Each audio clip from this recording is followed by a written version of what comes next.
Hello दोस्तों मेरा नाम है ईशान मलिक और आप देख तो रहे लाइफ आई चैनल, लेकिन आज के वीडियो में मैं बात करने वाला हूं चलो अब्रॉड की, जो कि हमारा पुराना चैनल हुआ करता था और यही नाम से हुआ करता था, चलो अब्रॉड। दोस्तों वैसे आज का वीडियो बनाने का रीजन एक ही है कि मुझे अभी भी कमेंट आते हैं और मुझसे पूछते हैं कि यार हमारे को इस यूनिवर्सिटी में जाना है, हमारे को इस इनटेक में जाना है, हमारे को इस कंट्री में जाना है, थोड़ा गाइड करो। तो मैंने सोचा चलो भाई एटलीस्ट 2025 का तो एक वीडियो तो बनाया ही जा सकता है कि भाई जो भी मेरे अभी तक के फाइंडिंग्स है, जो भी मेरे अभी तक के रिसर्च है कि कौन सी कंट्री 2025 में अगर आप एज ए स्टूडेंट जाना चाह रहे हो तो कहां जाया जा सकता है, ये मैं इस वीडियो में आपकी हेल्प करने की कोशिश करूंगा। लेकिन जो भी इस चैनल पे पहली बार आए हैं वो सबसे पहले तो एक काम करो, सब्सक्राइब कर लो इस चैनल को। एंड मैं थोड़ा सा बैकग्राउंड बता दूं, मैं 4 साल यूके में रहा हूं, पढ़ाई से लेके जॉब तक मैंने अपनी सारी जर्नी जो है इस चैनल कवर करी हुई है। इसकी अलग प्लेलिस्ट भी बनी हुई है। अभी तक इस चैनल पर 250 से ज्यादा वीडियोस जो हैं वो सिर्फ इसी टॉपिक पे जो है वो रिलीज कर चुके हैं। लेकिन अभी 4-6 महीने पहले मेरी मदर को कैंसर जो है वो डिटेक्ट हुआ, तो उस वजह से जो है इस चैनल का जो है वो रीब्रांडिंग करी जा चुकी है। अब मैं सिर्फ मोटिवेशनल और माइंडसेट से रिलेटेड वीडियोस बनाता हूं और लॉ ऑफ अट्रैक्शन वगैरह की भी बातें करता हूं। तो ये चैनल जो है वो पूरी तरह से चेंज हो चुका है इस चीज में।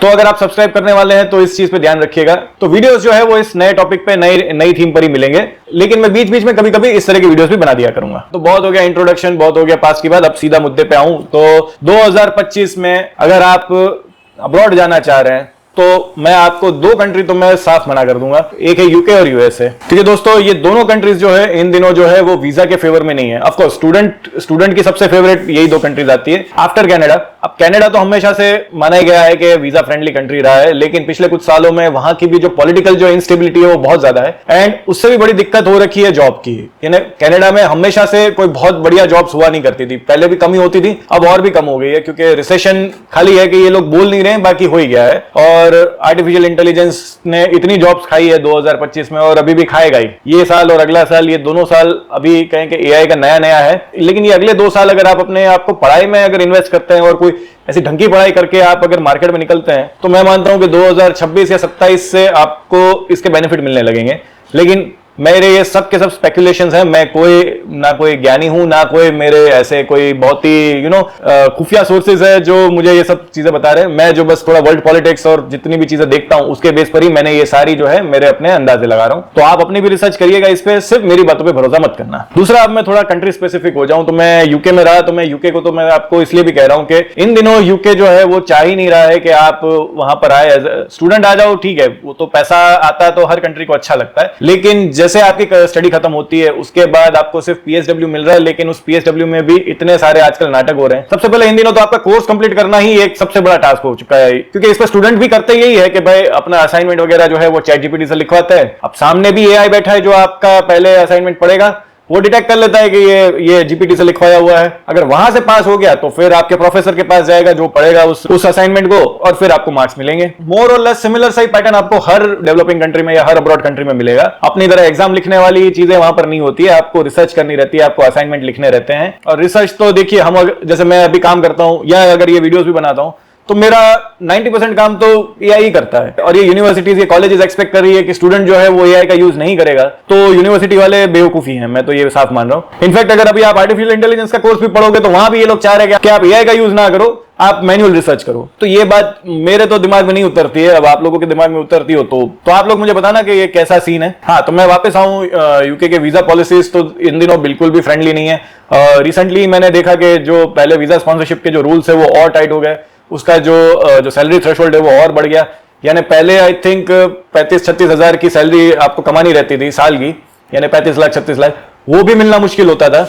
अब तो शायद इन्होंने ये 40 प्लस कर दिए हैं ऑलमोस्ट हर कैटेगरी में। तो ये तो वैसे ही बहुत ही कहें कि एक हाई फाई सैलरी होगी यूके में, यानी एक बहुत अच्छी सैलरी जो बोली जाती है वो 40 प्लस से ही शुरू होती है वहां पर। तो अब अगर ये थ्रेशोल्ड हो गया है और आप फ्रेशर हो या आपको ज्यादा एक्सपीरियंस नहीं है तो मैं बिल्कुल रेकमेंड नहीं करूंगा। नॉट ओनली यूके, आप किसी भी कंट्री में मत जाओ, थोड़ा अपना एक्सपीरियंस बनाओ 3 से 5 साल का, फिर आप जाओ। तो फिर आप कहें कि ये जो इस तरह के एक थ्रेशोल्ड है वो आप मीट कर सको। एंड सिर्फ यूके की बात नहीं है, आप यूएस जाओगे या ऑस्ट्रेलिया जाओगे, न्यूजीलैंड जाओगे, हर जगह पे इस तरह के कुछ ना कुछ मिनिमम थ्रेशोल्ड जो है वो आपको मीट करने पड़ते हैं, तभी आप वहां की वीजा स्पॉन्सरशिप ले सकते हो, तभी आप जाके पीआर के लिए एलिजिबल होगे। एक और बात जो अभी आई है कि इंडियंस ने ना इन दिनों अपना नाम तो खराब कर ही रखा है। मैं यहाँ पर थोड़ा बायस भी हो जाऊं तो मैं खुद गुजरात से हूं, लेकिन मैं साफ बोलूंगा गुजरातीज, पंजाबीज और शायद एक जगह के और है, इन्होंने इतने डंकियां लगाई है कि अब इस जगह की एप्लीकेशन आती है ना तो ज्यादातर वीजा रिजेक्ट हो जाते हैं, और अगर वीजा इन्होंने एक्सेप्ट कर भी लिया तो भी उसके बाद आगे जाके वहां पर बहुत नाटक होते हैं इन लोगों के साथ। अब मैं बात करूं थोड़ा इकोनॉमिक की, तो देखिए दोस्तों, इकोनॉमी इन दिनों किसी भी जगह की अच्छी नहीं है। सबसे अच्छी तो मैं मानता हूं स्विट्जरलैंड की है, लेकिन अगर आप वहां जा सकते हो, वहां का खर्चा अगर अफोर्ड कर सकते हो तो चले जाओ, लेकिन वहां पर फिर टूरिज्म के अलावा कुछ नहीं है आज के टाइम में। अगर इकोनॉमी की बात करें तो भले यूएस नंबर 1 इकोनॉमी रही है और हमेशा रहेगी भी, लेकिन मेरी अपनी सिस्टर इन लॉ वहां पर है और अभी उसके थ्रू मैं यूएस की काफी कंडीशंस देखता हूं। और मैं आपको बता दूं, मैं टॉप 100 यूनिवर्सिटी में से पढ़ा हूं, वो अभी इन दिनों बॉस्टन में पढ़ रही है, टॉप 25 यूनिवर्सिटी में पढ़ रही है, फिर भी उसकी हालत जो है वो टाइट है। बहुत मुश्किल से उसको इंटर्नशिप मिली है, इतने बड़ी कॉलेज का बैनर होने के बावजूद भी। ऑफ कोर्स उसको पार्ट टाइम जॉब मिल गई थी तो वो उसको दिक्कत नहीं आई, लेकिन उसके लिए भी उसने इंडिया में अपना बहुत ही बढ़िया एक कहें कि एक प्रोफाइल पोर्टफोलियो बनाया था। जैसे मैं 30 की एज में गया था, वो भी 29 की एज में गई थी, एंड 5-6 साल जो है उसने इंडिया में इन्फोसिस में जॉब करी है। अब हालांकि मैंने तो उसको कई बार समझाया था कि भाई यूएस में तो वीजा का जुगाड़ भी नहीं होता है, उसके बदले तो तुम एटलीस्ट यूके आ जाओ, कुछ नहीं तो एटलीस्ट तुम्हारा जुगाड़ तो हम सेटल करा सकते हैं। लेकिन उसकी अपनी इच्छा थी कि उसको उसी यूनिवर्सिटी से पढ़ना था, तो फिर कुछ कर नहीं पाए।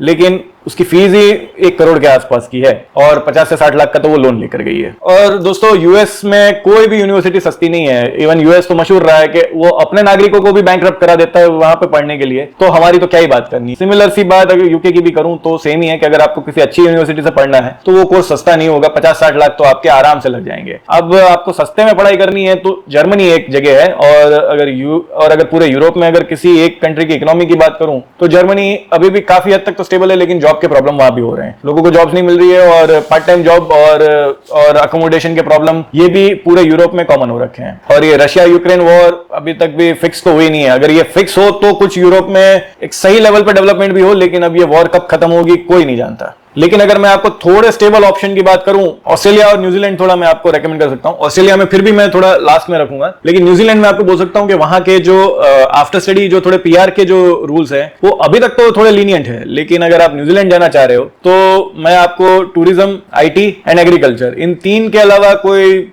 चौथी फील्ड में मैं आपको कोई कोर्सेज रेकमेंड नहीं करूंगा। आईटी भी कोई उतना वहां पर नहीं है, लेकिन ठीक है, आप न्यूजीलैंड का वीजा लिया तो आप ऑस्ट्रेलिया मूव कर सकते हो, तो आप इससे में बेनिफिट ले सकते हो। लेकिन मैं फिर भी कहूंगा कि अगर आपको उसी कॉन्टिनेंट में आईटी ही पढ़ना है तो थोड़ा और खर्चा, थोड़ा और स्ट्रगल लेके अगर आप ऑस्ट्रेलिया चले जाओ तो that would be ideal for you. अब आखिर में मैं बात कर लूं कि 2025-26 में कौन से कोर्सेज आपको करने चाहिए, तो सबसे नंबर 1 तो मैं हमेशा रखता हूं हेल्थ केयर, यानी मेडिकल से रिलेटेड कोई भी कोर्सेज हो, डॉक्टर है, नर्सेज हैं, इसमें से कुछ भी हो। नर्सिंग में इवन चाहे डॉक्टरों से भी ऊपर रखूंगा। Nursing is the hottest priority, चाहे किसी भी कंट्री आप चले जाए। अगर आप नर्सिंग पढ़ने वाले हैं तो मैं आपको अभी के अभी हर कंट्री रेकमेंड कर दूंगा एक्सेप्ट यूएस, क्योंकि इन सब डेवलप देशों का हेल्थ केयर सिस्टम जो है वो बहुत ही फेल रहता है, और इन लोगों को हर वक्त नर्सेस की और हेल्थ केयर स्टाफ की हमेशा जरूरत पड़ती है।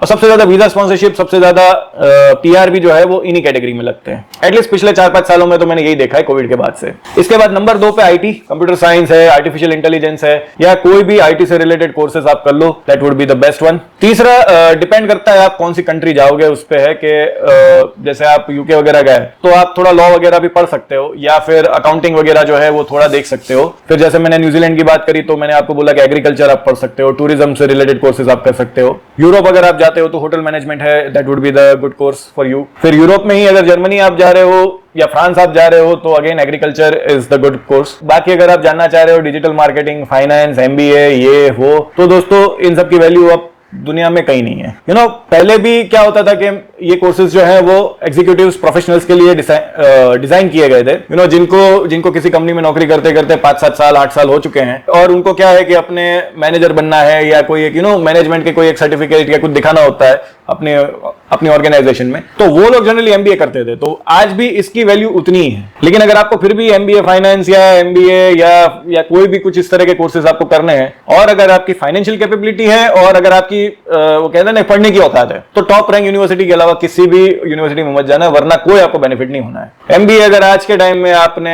जैसे अगर यूके की बात करें तो अगर आपने कैम्ब्रिज से नहीं किया या ऑक्सफोर्ड से नहीं करा है, तो आप मार्केट में घूमते रहो, आपको कुछ खास मिलने नहीं वाला। वैसा अगर आप जिस भी कंट्री में जाने वाले हो वहां वहां की टॉप 5 यूनिवर्सिटी में से अगर आप एमबीए नहीं करते हो तो आपको उसका कोई बेनिफिट मिलने नहीं वाला। और वीडियो खत्म करने से पहले मैं थोड़ा कॉस्ट की बात करूं कि अब आपको 2025-26 में क्या कॉस्ट आ सकता है। जर्मनी में कॉस्ट ऑफ लिविंग आपको आएगा वो अराउंड 15-1 लाख के आसपास हो सकता है, डिपेंड करता है आप कौन सी सिटी या कौन से टाउन में वहां पर जाएंगे। और स्टडी वहां की बहुत सस्ती है, स्पेशली अगर आप उनका जर्मन में ही कोर्स पढ़ लेते हैं तो और भी सस्ता हो जाएगा, यानी आपको पूरा कोर्स ही शायद हो सकता है 2-2.5 लाख में खत्म हो जाए। तो सबसे सस्ते ऑप्शन तो आपको यूरोप में ही मिलेंगे, जर्मनी है, लैटविया है, पोलैंड है, ये वो। लेकिन यहां पर वीजा के नाम पे इतने जोलजाल चलते हैं, इतने स्कैम होते हैं। स्कैम भी मैं नहीं कहूंगा, लेकिन बहुत मिलीभगत चलती है। आपको वीजा के स्लॉट मिलना इतना मुश्किल हो जाता है जर्मनी, पोलैंड, ये लैटविया वगैरह के लिए, उसके अलग से पैसे देने पड़ जाते हैं। और वो अब जब आज से 4-5 साल पहले तो 50-60-70,000 के प्राइजेस होते थे खाली स्लॉट लेने के।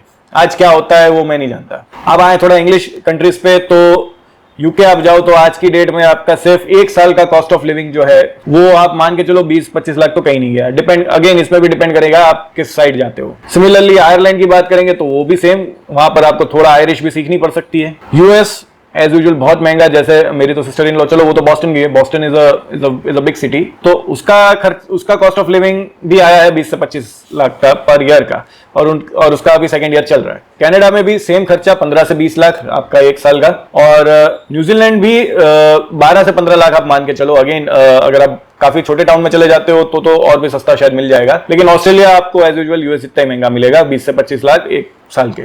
ये मैं टेंटेटिव खर्चा बता रहा हूं, इससे कम भी हो सकता है, इससे ज्यादा भी हो सकता है। तो आज की डेट में आप किसी भी कंट्री चले जाओगे, आपका 15 से 18 लाख का साल का खर्चा होने ही वाला है, नो मैटर व्हाट। इसके ऊपर आपको फीस देनी है। पार्ट टाइम जॉब्स जो है वो अभी आपको हर कंट्री में स्ट्रगल मिलेगी, हर यानी हर। और आप इंडिया के कहीं के भी तुर्रम खा है, अगर आप ये सोच रहे हैं कि आप पार्ट टाइम जॉब से अपना सर्वाइवल कर लेंगे किसी भी कंट्री में, तो आप अपने आप को यहीं थप्पड़ मार लो, आप किसी भी कंट्री में आज की डेट में सर्वाइव नहीं कर सकते। क्योंकि इन्फ्लेशन जो है, महंगाई जो है वो बहुत हाई है, और उसके सामने जो वेजेस जो है वो काफी कम है। और स्टूडेंट को तो ज्यादातर जो है वहां पर इलीगल काम करने पड़ते हैं, यानी मोस्ट ऑफ द कंट्रीज में 20 घंटे अलाउड होते हैं, लेकिन मैंने देखा है कि हर स्टूडेंट 40 घंटे काम कर ही रहा होता है।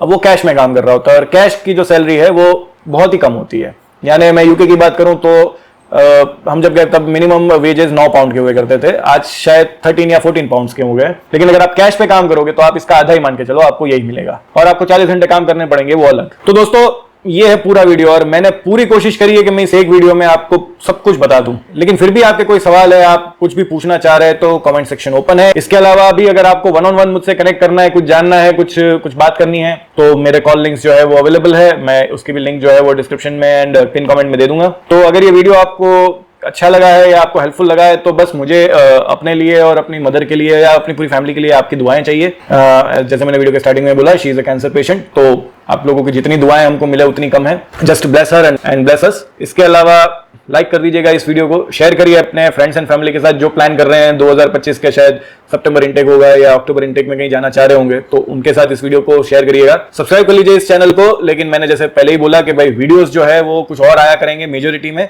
बीच बीच में मैं ये इस तरह की वीडियो बना दिया करूंगा। आप लोग चाहे तो मुझे सजेशन दे सकते हैं, या आप लोग पूछ सकते हैं कि भाई इस टॉपिक पे, इस चीज पे आपको वीडियो चाहिए, तो मैं पूरी अपनी रिसर्च करके कोशिश करूंगा कि मैं उस वीडियो को डिलीवर करूं। तो बस दोस्तों, thank you for watching this video, hope to see in the next one.